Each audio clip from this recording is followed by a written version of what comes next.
It's 8:45 precisely. Now, we often get time checks on this programme. That's nothing compared to Sara Mendes Da Costa, who's getting ready to tell on time about 70 million times a year. Not bad, is it? Well, she's the new voice, of course, of BT's speaking clock, and yesterday started recording that famous phrase at the third stroke. Our arts correspondent, David Silito, found the time to sneak into the recording booth. Hope he didn't put her off.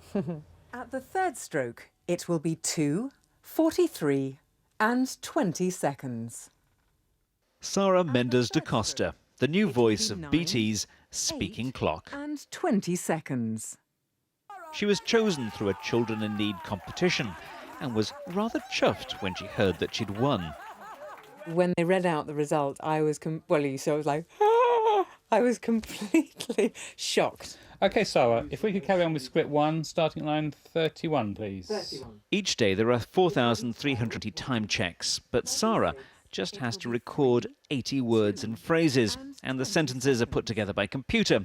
But a lot of thought goes into how you say each individual word. For example, the first numbers, the hours, need to go up, so they would go 8, and then the minutes would go 1, they would go down, and then the last bit, the seconds, would be and 20 seconds.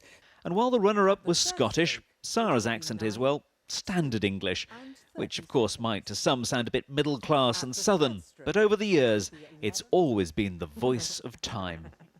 But that doesn't mean that the accents haven't been changing over the years. Have a listen here to Ethel Cain. Precisely. Rather posh to our ears today. That was followed by Pat Simmons. Precisely.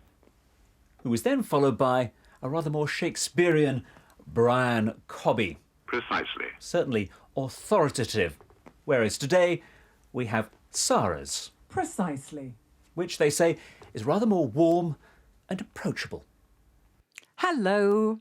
And in this era of infuriating automated telephone voices, friendliness was the key requirement. Of course, not everyone cares what the voice sounds like. Peak usage of timeline is 2 minutes to 5 each day. It's thought office workers are pretending to be busy on the phone and not take any long calls just before home time.